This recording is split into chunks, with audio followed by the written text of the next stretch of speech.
ఇవాళ వైఎస్ఆర్ కాంగ్రెస్ పార్టీ జిల్లా కమిటీ సమావేశం కడపలో నిర్వహించడం జరిగింది.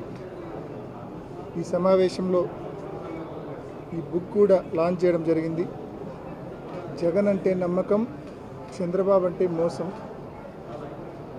ఈ టైటిల్తో బుక్ లాంచ్ చేయడం జరిగింది జిల్లా స్థాయిలో. ఈ బుక్లో కూలంకుశంగా ఏ రకంగా చంద్రబాబు నాయుడు గారు ఇచ్చిన హామీలన్నీ తుంగలో తొక్కారో, ఏ రకంగా జగన్మోహన్ రెడ్డి గారు ఇచ్చిన హామీలన్నీ కూడా నెరవేర్చారో ఈ బుక్ చదివిన ప్రతి ఒక్కరికి కూడా విత్ ఫ్యాక్ట్స్, వాస్తవాలతో సహా స్పష్టంగా అర్థమవుతుంది. ఒక్కసారి ఈ సంవత్సర పాలన ఒక్కసారి చూస్తే కేవలం పోలీసులను అడ్డు పెట్టుకొని పరిపాలన చేస్తూ ఉన్నారు. వైఎస్ఆర్ కాంగ్రెస్ పార్టీ కార్యకర్తలను వేధిస్తూ పరిపాలన చేస్తూ ఉన్నారు. ఎల్లో మీడియా మాత్రమే ఉండాలా, ఇంకా ఏ మీడియా ఉండకూడదు అని చెప్పి పరిపాలన చేస్తూ ఉన్నారు. ఎంత దారుణం అంటే, పొదిలికి జగన్మోహన్ రెడ్డి గారు పొగాకు రైతుల కోసం వస్తే దాన్ని డైవర్ట్ చేయడం కోసం వచ్చిన వాళ్ళ మీద మీ కార్యకర్తలను పెట్టి ర్యాలీ ఇచ్చి మళ్ళా రివర్స్ వైసీపీ కార్యకర్తల మీద, రైతుల మీద కేసులు పెట్టించి వాళ్ళనంతా యాంటీ సోషల్ ఎలిమెంట్స్ అని చెప్పి నీ మీడియా ద్వారా నువ్వు చెప్పుకుంటా ఉన్నావంటే ఏ స్థాయికి దిగజారిపోయావో అర్థమవుతూ ఉంది. కేవలం ఒక వర్గ మీడియా మాత్రమే ఉండాలా, ఆ వర్గ మీడియా ఎల్లో మీడియా మాత్రమే ఉండాలా, తెలుగుదేశం అనుకూల మీడియా మాత్రమే ఉండాలన్న ఒక దృక్పథంతో ఇవాళ చంద్రబాబు నాయుడు గారు పరిపాలన చేస్తూ ఉన్నారు. అంటే ఆయన చేస్తున్న తప్పులను, ఆయన చేస్తున్న ఘోరాలను ఏ ఒక్కటి చూపకుండా అన్నీ కూడా గుడ్ లైట్లో మంచిగా చూపించే కార్యక్రమం చేసుకుంటూ ఉన్నారు. ఏ స్థాయిలో పోలీస్ హరాస్మెంట్ ఉందంటే నిన్ననే చూసాం మనం. కాజీపేటలో ఒక వైఎస్ఆర్సీపీ కార్యకర్త మీద ఏ రకంగా ఒక ఫాల్స్ గంజాయి కేసు పెడితే ఆత్మహత్య చేసుకుని చనిపోయాడో మనం చూసాం. ఇష్టం వచ్చినట్టు జిల్లాలో దొంగతనాలు జరుగుతూ ఉన్నాయి, జూదం ఇష్టం వచ్చినట్టు జరుగుతూ ఉంది, ఇల్లీగల్ మైనింగ్ ఇష్టం వచ్చినట్టు జరుగుతూ ఉంది. పట్టించుకునే నాదుడు లేడు. పోలీసు వాళ్ళు పూర్తిగా బిజీ. వాళ్ళు బిజీ ఏ పనిలో? వైఎస్ఆర్ కాంగ్రెస్ పార్టీ కార్యకర్తల మీద అక్రమ కేసులు పెట్టి వేధించే విషయంలో పోలీసులు బిజీగా ఉన్నారు. జిల్లాలో లా అండ్ ఆర్డర్ అనేది లేదు. విచ్చలవిడిగా జూదం, విచ్చలవిడిగా దొంగతనాలు, విచ్చలవిడిగా ఇల్లిసిట్ మైనింగ్. గాలికి వదిలేశారు జిల్లాను, లా అండ్ ఆర్డర్ను పోలీస్ శాఖ. ఇంత ఘోరంగా జిల్లాలో పరిపాలన ఉంది, రాష్ట్రంలో పరిపాలన ఉంది. నిజంగా సంవత్సర కాలంలోనే సరిగ్గా జూన్ 12 నాటికే ఒక సంవత్సరంలో చంద్రబాబు నాయుడు గారు చేసిన అప్పు ఎంత అంటే 1,58,000 కోట్ల రూపాయలు అప్పు చేసినాడు. అంటే 5 సంవత్సరాల్లో జగన్మోహన్ రెడ్డి గారు 3,30,000 కోట్ల రూపాయలు అప్పు చేస్తే చంద్రబాబు నాయుడు గారు కేవలం సంవత్సర కాలంలోనే 1,58,000 కోట్ల రూపాయల అప్పు. అంటే 5 సంవత్సరాల వైఎస్ఆర్ కాంగ్రెస్ పార్టీ చేసిన అప్పులో కేవలం సంవత్సర కాలంలోనే చంద్రబాబు నాయుడు గారు 48% అప్పు చేసినారు. పోనీ అంత అప్పు చేసి ఏమైనా పథకాలు ఇచ్చినారా అంటే శూన్యం. ఇప్పటికీ ఏ ఒక్క పథకం ఇలా. తల్లికి వందనం అని చెప్పారు, 30 లక్షల మంది తల్లులకు కోతకు వస్తూ ఉన్నారు. మరి ఇది ఏ రకంగా దీన్ని పథకం అంటారో అర్థం కాని పరిస్థితి. ఇప్పటికీ ఆడబిడ్డ నిధి నెలకు 1,500 ఇచ్చే కార్యక్రమం 18 ఏళ్ళు దాటిన ప్రతి ఒక్కరికి ఇప్పటికీ ఒక్క మహిళకి ఇలా. నిరుద్యోగ వృత్తి ఒక్కరికి ఇవ్వాల, 50 ఏళ్ళకే పెన్షన్ ఒక్కరికి ఇవ్వాల. ఇప్పటికీ ఈ మాదిరి మొత్తం వంచనే. ఎవరు నోరెత్తి మాట్లాడితే పోలీసులను అడ్డం పెట్టి అక్రమ కేసులు పెట్టడం. సో పూర్తిగా అడ్మినిస్ట్రేషన్ ఫెయిల్యూర్ అయింది. అప్పులు తెచ్చి కూడా పథకాలు అమలు చేయలేని దౌర్భాగ్య పరిస్థితికి ఈ రాష్ట్రాన్ని చంద్రబాబు నాయుడు గారు తీసుకొచ్చారు. కేవలం ప్రజలు కూడా వేచి చూస్తూ ఉన్నారు సమయం సందర్భం కోసం. సమయం సందర్భం వచ్చినప్పుడు గూప పగిలేలా తీర్పిస్తారని చెప్పి తెలియజేసుకుంటున్నాం. అంటే కూటమి ప్రభుత్వం పరిపాలన వైఫల్యాలన్నీ కూడా దీంట్లో కళ్ళ కట్టినట్టుగా ఫోటోతో సహా, ఎవిడెన్స్తో సహా అన్నీ కూడా వివరించడం జరిగింది. చాలా దారుణం. ఈ సంవత్సరంలో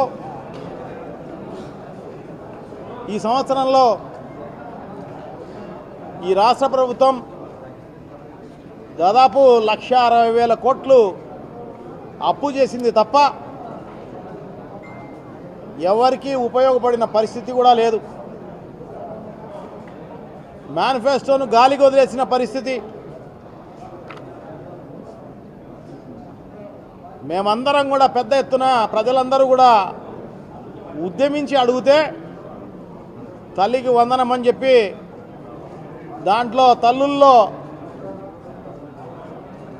40% 50% ఇచ్చి మిగతా వాళ్ళందరినీ ఎగరగొట్టిన పరిస్థితి. పెన్షన్లు అంతా కూడా పెంచినామని చెప్పేసేసి అన్ని రకాలైన షరతులు పెట్టి దాదాపు ఇప్పటికే 4.5 లక్షల మందికి ఎగరగొట్టి ఇంకా సర్వేలు జరుగుతున్నాయి.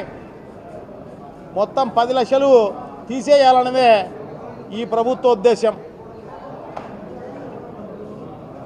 సో ఇదే కాదు, ఈ రాష్ట్రంలో అప్పులు చేసి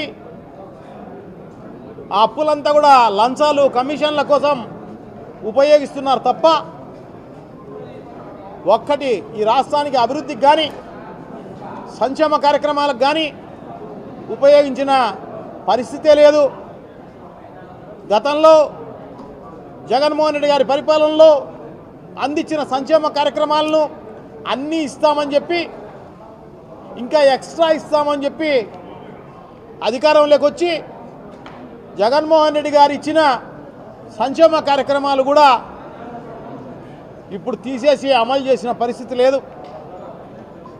ప్రజలందరూ అనుకుంటున్నారు పాలిచ్చే ఆవును పోగొట్టుకొని తన్నే గాడిదనో దున్నపోతునో తెచ్చుకున్నామని చెప్పి ప్రజలందరూ కూడా భావిస్తున్నారు. ఇలా ఉంటే పరిస్థితి కూటమి ప్రభుత్వం మాట్లాడితే, చంద్రబాబు నాయుడు గారు మాట్లాడితే జగన్మోహన్ రెడ్డి గారి పరిపాలన ఆర్థిక విధ్వంసం చేసిపోయినాడు, నేనంతా బాగుపరుస్తానా అని చెప్పేసి గొప్పలు చెప్పుకునే కార్యక్రమాలు చేస్తున్నారు. నాకు తెలిసి మీడియా సహకరిస్తుంది కాబట్టి సో ప్రజలు ఏమనడంలా, పోలీస్ పహారా ఉంది కాబట్టి ప్రజలు నీ దగ్గరకు వచ్చి క్వశ్చన్ చేయడంలా, అంతకు దప్పనిచ్చి అవకాశం వస్తే ఖచ్చితంగా నీ చొక్కా పట్టుకునే కార్యక్రమం తప్పకుండా జరుగుతుంది. సో డెఫినెట్గా జరుగుతుంది. ఎందుకంటే వాళ్ళే ఎలక్షన్లో ఇవన్నీ కూడా క్యాలిక్యులేట్ చేసుకున్నాం, మేనిఫెస్టోలో చెప్పినవన్నీ అమలు తప్పకుండా చేస్తాం, ఒకవేళ చేయకపోతే చొక్కా పట్టుకోండి అని చెప్పేసి చెప్పడం జరిగింది. వాళ్ళు చొక్కా పట్టుకోవడం కాదు, చొక్కాలు ఊడదీసే కార్యక్రమం తప్పకుండా జరుగుతుంది అని చెప్పి తెలియజేసుకుంటున్నా. మళ్ళీ సుపరిపాలన స్వర్ణాంధ్రప్రదేశ్ అని బుక్ రిలీజ్ చేసే కార్యక్రమం చేస్తున్నారన్నమాట. బుక్ రిలీజ్ చేసి అక్కడక్కడ కేకులు కట్ చేసే కార్యక్రమం చేస్తున్నారు. ఇంటి దగ్గర కేకులు కట్ చేసేది కాదు, బయట ప్రజల్లోకి పోయి కేకులు కట్ చేయండి, అప్పుడు తెలుస్తుంది మీకు ప్రజలు ఏమనుకుంటున్నారో తెలుస్తుంది. ఒక్కటి అమలు చేసిన పరిస్థితి లేదు. అందరికీ మోసం చేసి అందరికీ వెన్నుపోటు పొడిచి, మీ మామకి ఎట్లా వెన్నుపోటు పొడిచినావు గతంలో అధికారంలోకి వచ్చేదానికి కొనసాగేదానికి, ఇప్పుడు ప్రజలందరినీ కూడా వెన్నుపోటు పొడిచే కార్యక్రమం జరుగుతున్న పరిస్థితి. ఎక్కడ నీ సుపరిపాలన, ఎక్కడ నీ సుపరిపాలన చూపించు. మరి ఏ డిపార్ట్మెంట్లో కానీ ఎక్కడ చూసినా అవినీతి. నువ్వు అల్లా చేసేదల్లా ఏంటంటే వైఎస్ఆర్ కాంగ్రెస్ పార్టీ నాయకులను కార్యకర్తలను భయభ్రాంతులకు గురి చేసి దొంగ కేసులు పెట్టి వాళ్ళని హింసించే కార్యక్రమం చేస్తున్నావు తప్ప ఒక్క మేలు చేసిన పరిస్థితి లేదు, ఒక్క అభివృద్ధి చేసిన కార్యక్రమము లేదు. ఉండేటివన్నీ కూడా ప్రైవేటైజేషన్ చేసే కార్యక్రమం చేస్తున్నావు. మెడికల్ కాలేజీ ప్రైవేటైజేషను, పోర్టులు privatisation, Vizag steel plant privatisation, అన్ని ప్రైవేటైజేషన్ చేస్తున్నావు తప్ప ఒక్కడి నువ్వు సొంతంగా చేసిన పరిస్థితి లేదు. అమరావతి పేరు చెప్పడము, తర్వాత మిగతా ఇవన్నీ కూడా టెండర్లు పిలిచి 53,000 కోట్లు అప్పు చేసి అమరావతి కోసం టెండర్లు పిలిచి ఆ మొబలైజేషను 8% 10% మొబలైజేషన్ వస్తే ఆ మొబిలైజేషన్ కోసం నువ్వు టెండర్లు పిలిచినావు, అంతకు తప్పనించి వేరే ఏం లేదు. ఎక్కడ చూసినా అవినీతి, ఎక్కడ చూసినా లంచాలు తప్ప ఇంకోట్లేదు. ప్రజలపైన అప్పు తప్ప ఇంకోటి అంతకన్నా లేదు. నీ లోకల్ లీడర్లందరూ కూడా ఎమ్మెల్యేలు అయితేనేమి, ఎంపీలు అయితేనేమి, మంత్రులు అయితేనేమి వీళ్ళందరూ కూడా ప్రజలను దోచుకునే కార్యక్రమం చేస్తున్నారు తప్ప ఇంకొకటి లేదు. ఎక్కడ పడితే అక్కడ ఇసుక, మట్టి, బ్రాందీ షాపులు అన్ని రకాలుగా దోపిడీ చేసే కార్యక్రమం చేస్తున్నారు తప్ప ఈ ప్రభుత్వం చేసింది ఏమీ లేదు. దీనికి సుపరిపాలన అని పేరు, మళ్ళా స్వర్ణాంధ్రప్రదేశ్ లేని కేసులన్నీ పెట్టే కార్యక్రమం. ఎవరో విలేకరి మాట్లాడితే అది వైఎస్ఆర్ కాంగ్రెస్ పార్టీకి అంటగట్టే కార్యక్రమం చేస్తున్నారు. మీడియా ఉందని చెప్పేసేసి వైఎస్ఆర్ కాంగ్రెస్ పార్టీ ఏమన్నా అనిందా? వైఎస్ఆర్ కాంగ్రెస్ పార్టీ నాయకులు అన్నారా? లేదంటే సాక్షి పేపర్లో యాంకర్ అన్నారా? లేకుంటే ఎవరన్నారని జగన్మోహన్ రెడ్డి అన్నారా? ఎవరన్నారు? వేసల రాజధాని అని ఎవరు అనలేదు. మహిళలకు అత్యంత గౌరవం ఇచ్చిన పార్టీ వైఎస్ఆర్ కాంగ్రెస్ పార్టీ, జగన్మోహన్ రెడ్డి గారు.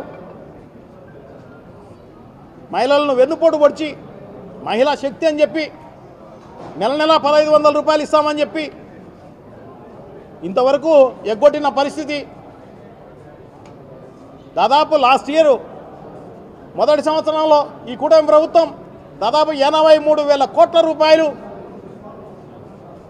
ప్రజలకు ఎగరగొట్టినట్టు ఈ స్కీమ్స్ ద్వారా వడ్డీతో సహా ఖచ్చితంగా నీతో కట్టిపించే కార్యక్రమం చేస్తాం. అంతవరకు వైఎస్ఆర్ కాంగ్రెస్ పార్టీ నిద్రపోదు, వైఎస్ఆర్ కాంగ్రెస్ పార్టీ నాయకులు నిద్రపోరు. ఖచ్చితంగా ఉద్యమాలు చేసి మీ మెడ వంచే కార్యక్రమం చేస్తాము అని చెప్పి తెలియజేసుకుంటూ, సుపరిపాలన అనేది లేదు. ప్రజలు చెప్పాలి సుపరిపాలనని, ప్రజలు చెప్పాలి. ప్రజలు ఏమంటున్నారో ఒక్కసారి వినండి.